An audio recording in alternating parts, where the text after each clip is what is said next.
Seperti mana yang kita semua sedia maklum, saya pernah bercerita panjang lebar tentang topik ini berkenaan dengan conveyancing lawyer. Tuan-tuan perempuan yang mungkin ingin berurusan dengan peguam, nak tahu cara macam mana nak memilih peguam yang tepat, memilih peguam yang memang mahir dalam bidang undang-undang hartanah, nak memilih peguam yang memang berlesen dan ada tauliah daripada majlis peguam. Sebelum kita nak melantik seorang peguam untuk menguruskan urusan jual beli hartanah, kita mesti pastikan yang pertama, yang paling mustahak sekali adalah peguam tersebut adalah peguam yang berlesen. Peguam tersebut telah pun berdaftar dengan majlis peguam dan mendapat apa yang dipanggil sebagai practicing certificate ataupun sijil amalan guaman. So itu yang paling mustahak tuan-tuan perempuan perlu pastikan. Bagaimana kita nak pastikan yang peguam tu mempunyai sijil amalan guaman yang sah, yang dikeluarkan oleh majlis peguam yang mendapat tauliah untuk berurusan. Tuan-tuan perempuan boleh cek. Ada satu website. Website ni adalah website majlis peguam ataupun dipanggil Bar Council. So tuan-tuan perempuan boleh masuk ke website malaysianbar.org, malaysianbar.org. Dalam malaysianbar.org, dalam website tersebut tuan-tuan perempuan akan nampak ada satu button untuk tuan-tuan perempuan klik. Button tersebut namanya directory. So klik di dalam directory tersebut, tuan-tuan perempuan boleh masukkan maklumat peguam yang tuan-tuan perempuan nak cari tu. Contohlah macam nak cari nama saya, Isaac Ismail kan. So mungkin tuan-tuan perempuan boleh type Isaac Isaac AC. Bila dah type Isaac AC, tekan search kat situ, maka tuan-tuan perempuan akan nampak nama saya, Isaac bin Ismail, dan firma mana yang saya sedang beramal sekarang ni, Tuan Saleh and Isaac. Jadi kat situ alamat firma guaman saya, nombor telefon saya, dan juga email saya. Dan tuan-tuan perempuan boleh tengok juga dalam maklumat yang telah pun diletakkan di directory tersebut, bila sebenarnya saya mula beramal sebagai seorang peguam bila dan peguam cara. So macam saya, tarikh saya mula beramal adalah pada 27 bulan April 2002. 27 April 2002. Dan dekat situ juga tuan-tuan perempuan akan nampak berapa cawangan firma guaman saya adalah. So contohnya macam katalah saya ada sekarang ni ada 2 cawangan, satu di Ceras, satu lagi di Sungai Buloh. Dan bila klik dekat nama firma guaman tersebut, tuan-tuan perempuan akan nampak juga berapa orang peguam yang sebenarnya bernaung ataupun beramal di Tuan Saleh and Isaac tu. Itu salah satu cara untuk tuan-tuan perempuan pastikan yang peguam yang tuan-tuan perempuan nak lantik adalah peguam yang mempunyai sijil amalan guaman yang sah. Itu yang pertama lah. Yang kedua, tuan-tuan perempuan perlu juga pastikan bahawa peguam tersebut merupakan peguam yang mahir dan berpengalaman mengendalikan urusan conveyancing ataupun urusan jual beli hartanah. So macam mana nak pastikan yang peguam tu adalah peguam yang berpengalaman, yang berpengetahuan, yang ada knowledge tentang conveyancing? Tuan-tuan perempuan boleh berhubung terus, nombor telefon yang dah dinyatakan di dalam directory majlis peguam tersebut, boleh kontak mereka, dan boleh tanyakan beberapa soalan. Soalan-soalan yang tuan-tuan perempuan boleh ajukan untuk memastikan bahawa peguam tersebut adalah peguam yang mahir dalam bidang conveyancing. So apa antara soalan yang tuan-tuan perempuan boleh ajukan kepada mereka?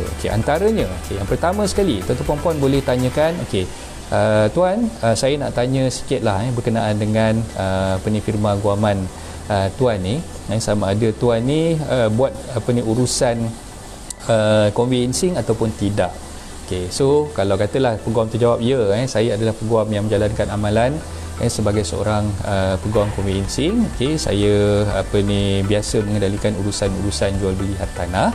Jadi soalan seterusnya tuan-tuan perempuan akan tanyakan, yang sepatutnya tanyakan kepada mereka, tuan, boleh tak tuan terangkan kepada saya, kalau misal kata dalam urusan jual beli hartanah, boleh tak saya lantik tuan sebagai peguam pihak pembeli, dan dalam masa yang sama tuan juga menjalankan urusan untuk pihak penjual.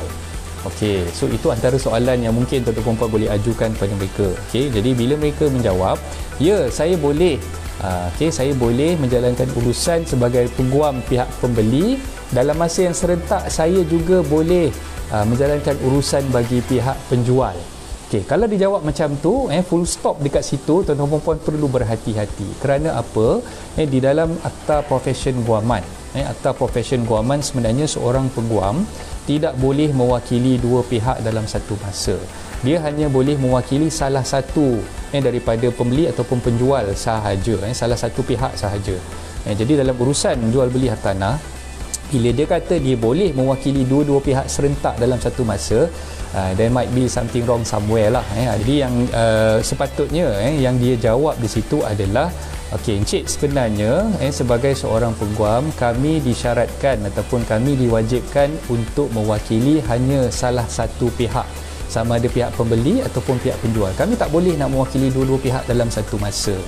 Okey, kalau misalnya kata encik nak lantik saya sebagai peguam pihak pembeli dan penjual tu nak tumpang gunakan khidmat saya sebagai seorang peguam, maka saya hanya boleh mewakili pihak encik sebagai peguam pihak pembeli, dan penjual tu saya hanya menjalankan urusan untuk perkara-perkara yang melibatkan penjual sahaja.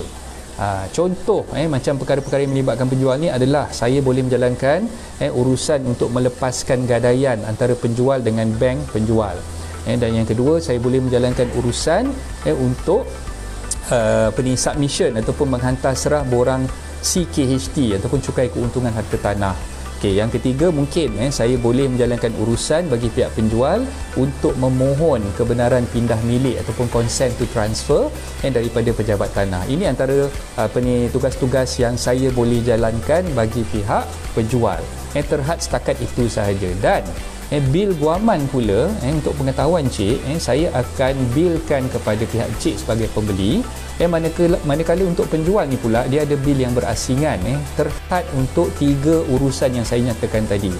Untuk mendapatkan konsen pindah milik daripada pejabat tanah, untuk melakukan proses CKHT dengan lembaga hasil dalam negeri, dan juga untuk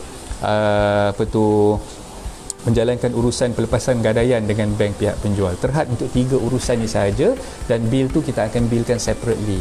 Penjual perlu tanggung perkara tersebut, manakala pembeli dia akan tanggung bil yang berkaitan dengan jual beli hartanah, yang mana peguam, mana saya mewakili pihak tuan sebagai pembeli. Okay, itu sepatutnya jawapan yang tuan-tuan puan patut dengar lah daripada peguam yang tuan-tuan puan nak berurusan tadi. Okey, itu yang kedua. Yang ketiga yang saya ingin syorkan pada tuan-tuan puan, okey, so bila kita nak melantik seorang peguam, terutamanya dalam urusan jual beli hartanah, kita perlu mendapatkan dulu quotation ataupun sebut harga daripada peguam tersebut. Okey, nak dapatkan sebut harga, jangan risau, jangan risau dan jangan takut untuk minta sebut harga, sebab peguam tidak akan mengenakan sebarang charge untuk mendapatkan sebut harga tu sahaja. So kita boleh minta dulu, okey encik, saya nak lantik pihak cik. Kalau katalah saya nak lantik pihak cik ni, saya nak tahu dulu, sebut harga ataupun quotation yang pihak cik kenakan. Boleh tak kalau saya nak dapatkan quotation daripada pihak cik dulu? Okey, jadi peguam tu akan jawab, boleh, tak ada masalah, saya boleh bagi quotation dulu.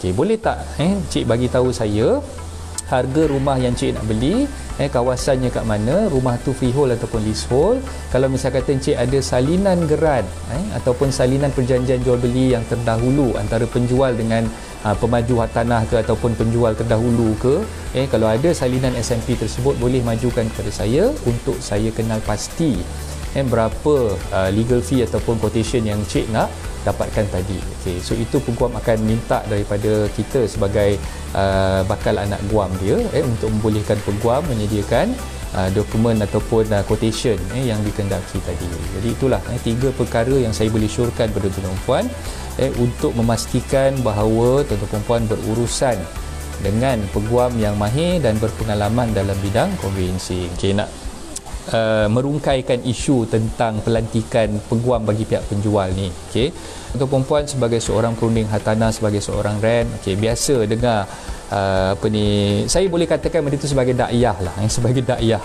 Dakyah daripada peguam yang mungkin menyingkatkan tempoh masa urusan jual beli itu dimuktamadkan.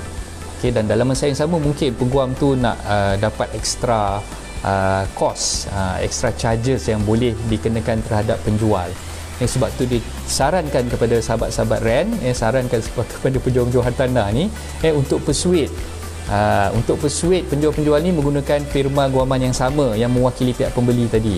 Okey, tapi bagi saya, pandangan saya, contohlah, katalah tuan-tuan puan, okey, bagi mereka yang mungkin sebagai ejen yang mewakili pihak penjual.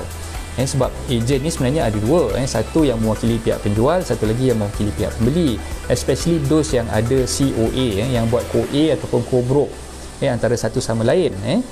Jadi dalam hal macam ni sebenarnya saya syorkan pada tuan-tuan puan, okey, bila nak buat urusan nak melantik firma guaman bagi pihak penjual dan juga pihak pembeli, sebaik-baiknya tuan-tuan puan sebagai seorang RAN, sebagai seorang pejuang hartanah, kena terangkan implikasinya. Implikasinya sekiranya penjual melantik peguam yang sama ataupun menumpang peguam dengan pembeli. Apa implikasi yang saya nak terangkan pada tuan-tuan puan pada pagi ni? Okey, implikasi ni yang mustahak sekali, yang tuan-tuan puan perlu faham. Bila urusan tu melibatkan satu firma guaman sahaja, dia tidak ada check and balance di situ. Tidak ada check and balance di situ. Contoh, katalah saya mewakili pihak pembeli dan penjual tu menumpang firma guaman saya. Saya yang preparekan perjanjian jual beli. Setelah perjanjian jual beli itu saya dah siapkan, saya bagi kepada pihak penjual untuk drafting agreement tersebut dan untuk dia vet, untuk dia check apa yang terkandung di dalam SMP tersebut. Tapi dalam masa yang sama, mungkin penjual tu bukannya orang yang arif dalam bidang undang-undang dan tak tahu menahu tentang apa yang saya nyatakan di dalam perjanjian jual beli tersebut.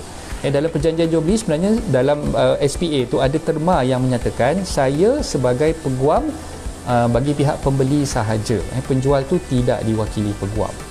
Jadi kalau katalah ada perkara-perkara yang not in favor of penjual tadi, not in his favor sebagai penjual, maka penjual ni mungkin dia agak sukar untuk mendapatkan hak dia lah. Jadi itu yang saya syorkan, perlu peguam masing-masing tu adalah. So penjual tu lantiklah peguam dia sendiri. Okey, dari segi nak jimat kos, okey, memang betul penjual boleh menjimatkan kos kalau dia tumpang peguam dengan pembeli. Macam yang saya beritahu tadi awal-awal, ada 3 je urusan yang peguam pihak pembeli akan jalankan bagi pihak penjual, which is yang apa ni saya sebutkan tadi, nak buat discharge of charge, pelepasan gadaian, nak submit borang CKHT dan juga nak apply consent kalau property itu ada consent lah. Jadi 3 urusan ni peguam bagi pihak pembeli boleh jalankan bagi pihak penjual. Tapi dalam masa yang sama, 3 urusan ni perlu dibilkan, perlu di-charge kepada penjual. Jadi macam mana nak jimat pun, masih lagi penjual tu kena bayar.